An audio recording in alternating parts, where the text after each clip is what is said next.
Siddharth housing society Solapur येथे राहणाऱ्या वैभव वाघे याचा लोखंडी रॉड, लाकडी दंडुका, फरशी पट्टा या प्राणघातक हत्यारासह अमानुष मारहाण करून खून केल्याप्रकरणी तसेच पीडित महिला रितेश विलास गायकवाड, निलेश शिरसे, सागर शिरसे, सुमित विलास गायकवाड यांना मारहाण करून गंभीर जखमी करून जीवे ठार मारण्याचा प्रयत्न केल्याप्रकरणी माजी उपमहापौर प्रमोद गायकवाड, त्यांची दोन्ही मुले प्रसंजित, हर्षजित या तिघांचे जामीन अर्ज फेटाळल्यानंतर बाकी आरोपी संजय उर्फ सोन्या, देवेंद्र गायकवाड, मनोज राजू अंकुश, सनी निकंबे, समरसेनजीत प्रमोद गायकवाड यांचे नियमित जामीन अर्ज अतिरिक्त सत्र न्यायाधीश सूरज केंद्रे यांनी फेटाळून लावले। यामध्ये मूळ फिर्यादीतर्फे ॲडव्होकेट संतोष नावकर यांनी फिर्यादीचे प्रतिज्ञापत्र दाखल करून जामिनास विरोध दर्शवून आरोपींविरुद्ध यापूर्वी दाखल असलेल्या गुन्ह्यांची पार्श्वभूमी निदर्शनास आणली। सदरचा युक्तिवाद ग्राह्य मानून न्यायालयाने संजय उर्फ सोन्या, देवेंद्र गायकवाड, मनोज राजू अंकुश, सनी निकंबे, समरसेनजीत प्रमोद गायकवाड यांचे जामीन अर्ज नामंजूर केले। यात मूळ फिर्यादीतर्फे ॲडव्होकेट संतोष नावकर, ॲडव्होकेट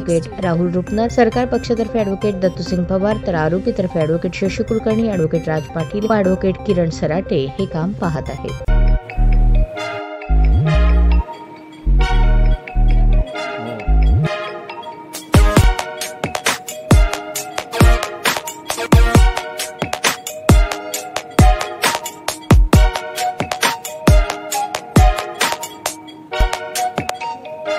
सोलापूर शहरातील सुप्रसिद्ध हॉस्पिटल म्हणजे सेंट्रल मल्टी स्पेशालिटी हॉस्पिटल मागील अनेक वर्षापासून सेवा बजावत आहे। 24 तास इमर्जन्सी सर्व्हिस, मॉडर्न टेक्नॉलॉजी, अनुभवी डॉक्टर्स तसेच अत्याधुनिक तंत्रज्ञान सुविधांनी सुसज्ज स्त्रीरोग प्रसूती विभाग, ऑर्थोपेडिक विभाग, मेडिकल विभाग आणि इतर एकमेव नाव म्हणजे सेंट्रल मल्टी स्पेशालिटी हॉस्पिटल। पत्ता गणेशपेठ शॉपिंग सेंटर, मंगळवार बाजार, सोलापूर।